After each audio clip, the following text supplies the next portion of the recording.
जय हिंद, वंदे मातरम। साथियों, आपका अपने YouTube चैनल सेंट्रल एजुकेशन 247 में स्वागत है। जैसे कि आपको पता है, रेलवे रिक्रूटमेंट बोर्ड की तरफ से परीक्षा है। ये सभी परीक्षाओं का तीसरा चैप्टर है जो आपका काफी इंपोर्टेंट है। ये reasoning chapter, English alphabet and word formation हम लेकर आए हैं, जो सभी आरआरबी की परीक्षाओं में तीसरा अध्याय आपके सिलेबस के हिसाब से, यानी कि रीजनिंग का ये चैप्टर है। इसमें आप अंग्रेजी वर्णमाला एवं शब्द रचना परीक्षण के बारे में अध्ययन करेंगे। इसमें आपको सामान्य नियम बताए जाएंगे और उसी के आधार पर आप प्रश्नों को करेंगे। तो अपनी सीरीज पर जाने से पहले आप हमारे चैनल को सब्सक्राइब करें, लाइक करें, शेयर करें, बेल आइकन दबाना बिल्कुल भी ना भूलें। तो जाइए, आप हमारे चैनल पर सब्सक्राइब करिए और इस चैनल पर हम चलते हैं और देखते हैं किस प्रकार से प्रश्नों को करेंगे। तो चलते हैं अपनी सीरीज पर। देखिए, जैसा कि आपको स्क्रीन पर प्रदर्शित है, अध्याय 3 आपका अंग्रेजी वर्णमाला एवं शब्द रचना परीक्षण। ठीक है, तो ये आपका तीसरा अध्याय है सिलेबस के अनुसार। ठीक है, जिसका आपको इंग्लिश में नाम English alphabet and word formation test है। तो चलिए इसके नियम को समझते हैं और फिर इसके प्रश्न करते हैं। तो देखिए स्क्रीन पर जैसा कि आपको प्रदर्शित है, इसको हम पढ़ेंगे और समझेंगे। अंग्रेजी भाषा में प्रयुक्त होने वाले 26 अक्षरों के क्रम को हम वर्णमाला कहते हैं। ठीक है, जिसमें 5 तो आपके स्वर अक्षर होते हैं, ए ई आई ओ यू। ठीक है, तथा 21 व्यंजन होते हैं, व्यंजन, तथा इन्हीं अक्षरों के विभिन्न समूह से कोई अर्थपूर्ण शब्द बनाने की प्रक्रिया शब्द निर्माण कहलाती है, यानी वर्ड फॉर्मेशन कहलाती है। इस परीक्षण यानी इस टेस्ट के प्राय अंग्रेजी शब्दकोश, शब्द निर्माण या अंग्रेजी वर्णमाला की सापेक्ष स्थिति पर आधारित प्रश्न आपसे पूछे जाते हैं। तो इस पर आधारित प्रश्नों को हल करने हेतु अंग्रेजी वर्णमाला के क्रमांकित मानों के साथ साथ विपरीत अक्षरों की जानकारी होना आपको अति आवश्यक है। ठीक है, तो इन्हें स्मरण रखेंगे। जैसे देखिए, आपका सबसे पहला पॉइंट दिया है, अंग्रेजी वर्णमाला के विपरीत अक्षरों की संगत संख्याओं का योगफल सदैव क्या होता है? 27 होता है।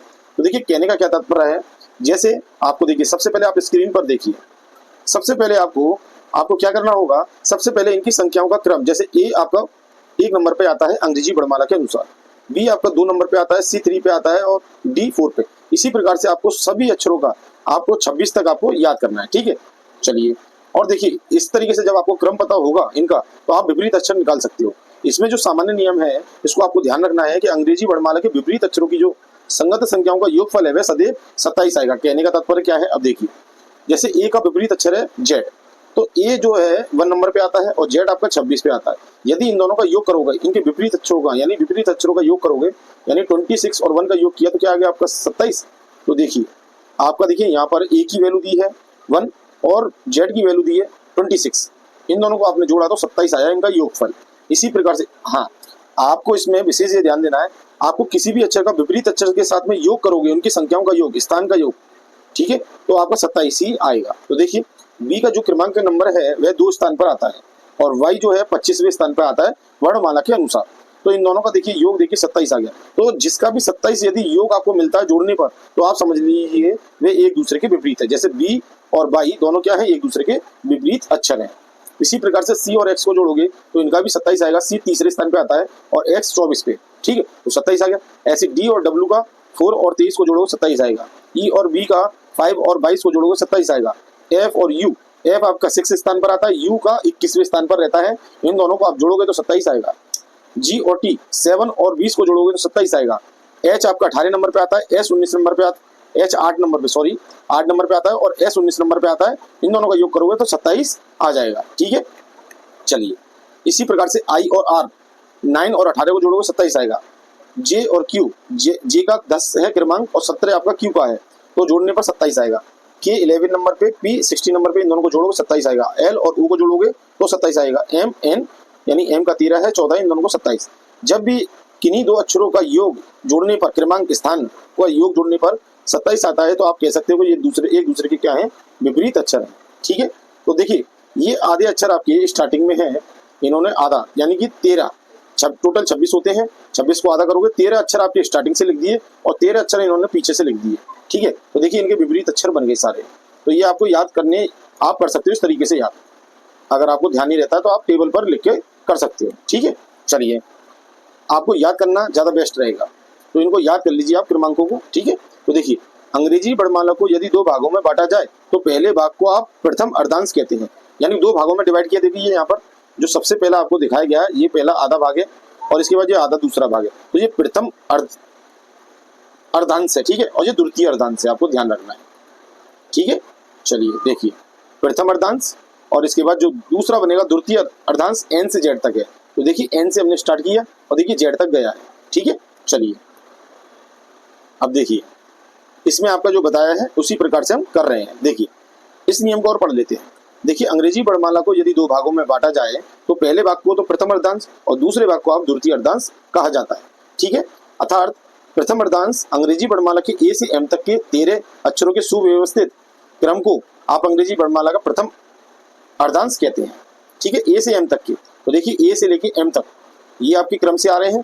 ए का 1 है, बी का 2 है, सी का 3 है, डी का 4 है, ई का 5 है, एफ का 6 है, जी का 7 है, एच का 8 है और ठीक है ये आपका आई है, याद रखना आई का 9 है और जे का 10 है और के का 11 है और एल का आपका 12 है, एम का 13 है। तो ये आपको याद करना अति आवश्यक है इस चैप्टर का। चलिए अब देखिए द्वितीय अर्धांश में अंग्रेजी वर्णमाला के अक्षर जो है एन से जेड तक के 13 अक्षरों के सुव्यवस्थित क्रम को अंग्रेजी वर्णमाला का द्वितीय अर्धांश कहते हैं। तो देखिए अब देखते हैं, देखिए द्वितीय अर्धांश आपका यहाँ से स्टार्ट होगा एन से लेके जेड तक। एन जो है 14 नंबर पे आता है अंग्रेजी वर्णमाला के क्रम के अनुसार और ओ जो है आपका 15 नंबर पे आता है, पी 16 पर आता है, Q 17, R 18, S 19, T 20 number पे, यू 21, वी 22, डब्ल्यू आपका 23, एक्स 24, वाई 25, जेड 26। इसको याद करने का भी तरीका है, हमने रीजनिंग एक चैप्टर पढ़ाया है, आप चैनल पर देख सकते हो, कोडिंग डिकोडिंग, उसमें हमने आपको उसमें क्लियर तरीके से सब चीज बताइए कैसे आपको याद रखना है, तो आप उसे देख सकते हो जाकर। ठीक है, इसमें आपको डायरेक्ट दिया है तो आपको ये याद करना जरूरी है, आप याद करिए, कैसे भी कर सकते हो, ये अपने माइंड के अनुसार आप देख सकते हो। अब देखिए अगर यदि नियम देखना है तो आप हमारी कोडिंग डिकोडिंग की जो अपलोड की गई है वीडियो उसमें आप देख सकते हो, हमारे चैनल पर है, अवेलेबल है। तो देखिए अब बाएं तथा दायां पक्ष आपको जानना है। अब देखिए कैसे अंग्रेजी वर्णमाला के अक्षरों को अपना कोई बायां या दायां नहीं होता है। ठीक है, बल्कि अक्षरों के दाएं या बाएं को हम अपने दाएं या बाएं से प्रदर्शित करते हैं। दूसरे शब्दों में हम ये कह सकते हैं कि जिस ओर हमारा दायां है उसी ओर अक्षरों का दायां होता है और जिस ओर हमारा बायां होता है उसी ओर अक्षरों का बायां होता है। जैसे देखिए आप खड़े हो जाइए, तो देखिए आपका जो बायां होगा तो इसको आप बायां बोलेंगे अंग्रेजी वर्णमाला में, आपका जो दायां होगा उसे दायां बोलेंगे। तो दायां यहाँ से स्टार्ट होगा, ए से लेके जेड तक जो दिशा जा रही है इसको आप बोलेंगे दाएं से। ठीक है, दाएं से। और यदि जेड से आप इधर की तो और आओगे तो इसे आप बोलोगे बाएं से। ठीक है, तो ये आपको विशेष ध्यान रखना है। चलिए तो ये आपका नियम हो गया। यदि एन के बाईं और पांचवा अक्षर निकालना हो तो देखिए एन के बाएं पांचवा अक्षर, तो बाएं किधर है, इधर, तो हम पीछे की ओर जाएंगे। ठीक है, तो देखिए एन से हम पीछे की तरफ आए, एम एल के जे और फिर इसके बाद आई पर आ गए हम, तो ये जो अक्षर है ये हमारा पांचवा अक्षर होगा। ठीक है, तो आपको इस तरीके से ध्यान रखना होगा। तो आपको बायां बोले, यदि आपको एन की बायां बोले तो ये बायां है, यदि एन के दायां बोले तो इधर आप राइट हैंड की तरफ जाओगे। ठीक है, चलिए याद रखें कि अंग्रेजी वर्णमाला में आपके क्या होगा, यदि आपसे बोले बाएं से एम बे अक्षर के दाईं ओर जाना है तो आपको एम के एन प्लस करना है, दाएं की तरफ प्लस करना है। यदि आपसे बोले दाएं एम के अक्षर से बाईं ओर एन अक्षर है तो एम से प्लस एन वह अक्षर आप दाएं से करोगे। ठीक है, इसी प्रकार बाएं से इन नियमों को आप याद करिए। ठीक है, अब देखिए जैसे उसने बोला बाएं से एम बे अक्षर के बाईं ओर जाना है, यदि दोनों सेम है तो आपको ध्यान रखना माइनस होगा। ठीक है, और दाएं से यदि दाएं की ओर है तो देखिए माइनस हो गया। तो आपको एक चीज याद रखनी है, यदि बाएं से दाएं बोले तो आपको जोड़ना है, दाएं से बाएं बोला है तो आपको जोड़ना है, यदि दोनों सेम हो बाएं से बाईं ओर बोले तो घटाना है और दाएं से दाएं बोले तो आपको घटाना है। ठीक है, तो देखिए ये हमने आपको यहां तक करा दिया। अब इसके दूसरे वाले चैप्टर पर यानी दूसरा पेज पर चलते हैं। ठीक है, तो चलिए अब देखिए इस चैप्टर में किस प्रकार के उदाहरण आते हैं, उदाहरण के माध्यम से आप चेक कर सकते हो किस प्रकार के प्रश्न आ रहे हैं। तो देखिए सबसे पहला प्रश्न देखते हैं और समझते हैं। देखिए रेलवे के अंतर्गत इस चैप्टर से काफी प्रश्न पूछे जाते हैं, तो इनको पहले ध्यानपूर्वक पढ़ेंगे। तो देखिए नीचे दिए गए शब्दों को वर्णमाला क्रम में सजाइए तथा शब्द को ज्ञात कीजिए कि वर्णमाला या शब्दकोश में तीसरे स्थान पर क्या आएगा। तो देखिए वर्णमाला यानी कि ये शब्द आपको दिए गए हैं 4। ठीक है, तो इनको आपको जो सेट करना है यानी कि आपको समझना है कि आपके अंग्रेजी वर्णमाला के क्रम के अनुसार और प्लस डिक्शनरी में जिस प्रकार से पहला शब्द आएगा या दूसरा या तीसरा उस तरीके से क्रम से आपको बताना है। तो देखिए सबसे पहले आप देखिए अल्फाबेट के हिसाब से चलोगे। देखिए सभी में एल एल एल एल है। ठीक है, तो एल आप लिख लीजिए। सभी में ए है तो देखिए ए सभी में है, मौजूद है, लिख लिया। अब इसके बाद अंग्रेजी वर्णमाला में पहला अक्षर कौन सा आता है वो देखेंगे हम। तो देखिए सी आता है, सी के बाद आपका देखिए इसमें अब देखिए सबसे पहले जो आएगा लेक, लेक वाला शब्द जो है सबसे पहले आ जाएगा नंबर 1 पे। इसने कौन सा अक्षर पूछा है आपसे, क्रम में सजाइए। ठीक है, और तीसरे स्थान पर कौन सा शब्द आएगा शब्दकोश के अनुसार। तो सबसे पहला तो हमने क्लियर कर लिया, हमारा ये अक्षर आएगा। अब इसके बाद कौन सा आना चाहिए, देखिए सी के बाद जस्ट डी ई एफ ये वाला देखते हैं। तो देखिए इससे पहले तो आपको पता है टी से पहले आपका एस आता है, ठीक है, आर एस टी, यानी कि एस से पहले, हाँ, तो ये लेजर वाला आपका दूसरे स्थान पर आएगा। तो आपको ध्यान रखना है शब्दकोश में ये दूसरे स्थान पर आ जाएगा, लेग के जस्ट बाद ये आएगा। इसके बाद देखिए एस के बाद क्या आता है आपका टी, टी आ गया, तो यानी कि ये शब्द आएगा आपका तीसरे स्थान पर, और चौथे स्थान पर आपका सी वाला शब्द आएगा, ठीक है। तो देख लेते हैं। तो देखिए लेग पहले आया, फिर उसके बाद लेजर आया, फिर लेटर आया, फिर लायर आया, ठीक है। तो आपका देखिए हमने इसमें बता दिया था, देखिए पहला आपका लेग था, दूसरा आपका लेजर था, ठीक है, तीसरा आपका लेटर था, और चौथा आपका लेयर था, ठीक। तो इसने पूछा तीसरे स्थान पर कौन सा आएगा, तो तीसरे स्थान पर लेटर आएगा, ठीक है। इसका राइट आंसर जो है लेटर है, यानी कि सी है, सॉरी लेटर यानी कि बी है, ठीक है। चलिए तो देखिए लेटर शब्द जो है शब्दकोश में तीसरे स्थान पर आपका आएगा, तो हमने लेटर को ही बताया था, ठीक है। चलिए नेक्स्ट 2 नंबर का प्रश्न देखते हैं। निम्न में से किसे एक उपसर्ग के रूप में क्वेंस, क्वेंट और एस को प्रत्येक के साथ जोड़ने पर अर्थपूर्ण शब्द प्राप्त होंगे, ये आपको जोड़ना है, आपको बताना है। तो देखिए ये आपको क्या है, एक वर्ड दिए गए हैं, ठीक है, उपसर्ग है यानी पीछे वाले भाग दिए, इसमें आपको प्रीफिक्स लगाना है इन चारों में से देख करके कि कौन सा इसमें क्लियर हो जाएगा जो इनके अर्थ को बना देगा। तो देखिए फ्री एक ऐसा वर्ड है इसमें, तो देखिए इसके साथ भी आप जोड़ोगे तो फ्रीक्वेंसी बन जाएगा, फ्रीक्वेंसी बन गया, इसके साथ जोड़ोगे तो फ्रीक्वेंट बन जाएगा, क्या बन जाएगा फ्रीक्वेंट, और इसके साथ जोड़ोगे तो फ्रेस्को बन जाएगा आपका, ठीक है। तो ये अर्थपूर्ण शब्द बन गए, तो इसमें आपका आंसर जो आएगा बी आएगा, ठीक है। चलिए नेक्स्ट 3rd नंबर पर चलते हैं। देखिए ये शब्द आपको दिया गया है, इसको व्यवस्थित करके एक अर्थपूर्ण शब्द बनाया जाए तो दाएं से दूसरा अक्षर कौन सा होगा। तो देखिए आपको इसको व्यवस्थित करना है, अर्थपूर्ण शब्द बनाना है पहले, और इसके बाद ये पूछ रहा है दाएं से दूसरा शब्द कौन सा होगा। तो देखिए दाएं से ऐसे करके, ठीक है, इस तरीके से हम देखेंगे। तो देखिए पहले तो इसके अर्थपूर्ण शब्द बनाएंगे व्यवस्थित करके। तो देखिए इन शब्दों को मिला, इन शब्दों से आप कैसे ज्ञात करोगे, इसमें जो है आपको सबसे पहले इसका बनाएंगे। तो देखिए इन शब्दों का जो प्रयोग करके आप बनाओगे डिपार्टमेंट, ठीक है, डिपार्टमेंट।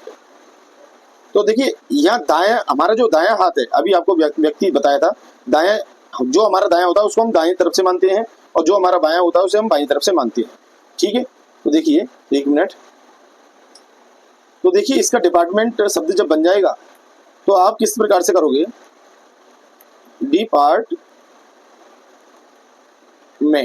ठीक है।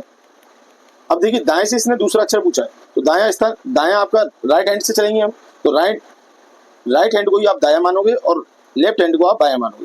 तो देखिए दाएं से दूसरा अक्षर, पहला अक्षर जो हो गया, दूसरा अक्षर आपका एन है, यानी कि इसका जो राइट आंसर है एन होगा, ठीक है। तो देखिए एम, ए ऑप्शन आपका एम है, बी ऑप्शन टी है, सी ऑप्शन आपका आर है, और डी ऑप्शन आपका एन है, तो इसका राइट आंसर एन है, ठीक है। चलिए नेक्स्ट, अब देखिए इसका उत्तर भी आपको यहाँ प्रदर्शित है, डी ऑप्शन। 4th नंबर का क्वेश्चन करते हैं। अंग्रेजी वर्णमाला में अक्षर के और एस के मध्य में स्थित अक्षर के दाईं और तीसरा कौन सा अक्षर होगा। तो देखिए अंग्रेजी वर्णमाला में आप के से एस तक लिख लीजिए, लिख लिया। अब इसने बोला है, देखिए इस तरीके से हम लिख लेंगे, इसने बोला दाईं ओर से तीसरा अक्षर कौन सा होगा, दाईं ओर से तीसरा अक्षर, ठीक है, किसके, देखिए अब देखिए इसमें बोला है के और एस के मध्य में स्थित अक्षर के दाईं ओर, तो के और एस का मध्य मान वाला अक्षर देखेंगे। देखिए ये यहाँ से 2 छोड़े दिए हमने, और यहाँ से भी 3 छोड़ दिए, 3 यहाँ से छोड़ दिए, 3 यहाँ से छोड़ दिए, फिर एक और छोड़ देते हैं इधर से, एक और इधर से, मध्य में जो आपका आया है वो आ गया मिडिल में, मिडिल के आपके इसने बोला है दाईं ओर तीसरा, तो मिडिल के 1, 2 और तीसरे स्थान पर जो आपका आर आ रहा है इसको हम मान मानेंगे, यानी कि राइट के तीसरा अक्षर, ठीक है। तो ये आपका क्लियर हो गया। चलिए नेक्स्ट, अब लास्ट 5 नंबर का देखेंगे, ठीक है। तो देखिए दिए गए वैकल्पिक शब्दों में से उस शब्द को चुनिए जो दिए गए शब्द के अक्षरों का प्रयोग करके नहीं बनाया गया है। तो आपको देखिए ऐसे वैकल्पिक शब्दों को चुनना है जो दिए गए शब्द अक्षरों का प्रयोग करके नहीं बनाया जा सकता है। तो देखिए इसमें देखते हैं ऐसा, तो देखिए सबसे पहले वाला जो ऑप्शन है अपना नोज, इसमें देखते हैं कि ये चारों वर्ण इसमें मौजूद हैं या नहीं है। तो देखिए NOSE, तो देखिए NOSE ये चारों इसमें मौजूद है, तो ये पहला वाला तो आपका गलत हो गया, इससे तो होगा ही नहीं। अब देखिए इसको देखते हैं बी वाले को, आर एक बार आया है इसमें, आई 2 बार है, तो देखिए इसमें आई 2 बार कहीं भी नहीं है इस पूरे शब्द में, यानी कि इस वाले शब्द से यानी कि इस वाले शब्द में, इन दोनों में देखिए इसमें 2 बार आई आया है, तो इससे इस शब्द का निर्माण नहीं हो सकता है। ठीक है, तो इसका उत्तर क्या होगा? आपका बी ही होगा।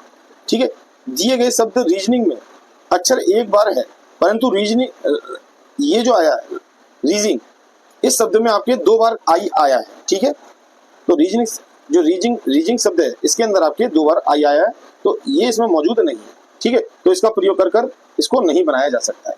तो चलिए, तो देखिए यहाँ तक आपने देखा होगा कि आपको किस प्रकार के प्रश्न इसमें पूछे जाते हैं। ठीक है, अब हम नेक्स्ट पार्ट जो लेकर आएंगे, आपका अभ्यास प्रश्न लेकर आएंगे, तो हम अपनी वीडियो पर अपलोड कर देंगे। ठीक है, तो आपको यहाँ तक बने रहने के लिए बहुत बहुत धन्यवाद। यदि ये चैप्टर आपको समझ में आया है या अच्छा लगा है तो आप इसे शेयर करें, लाइक करें, सब्सक्राइब करें। ठीक है, जय हिंद, वंदे मातरम साथियों। मिलते हैं नेक्स्ट कॉन्सेप्ट के साथ नई वीडियो में। जय हिंद, वंदे मातरम।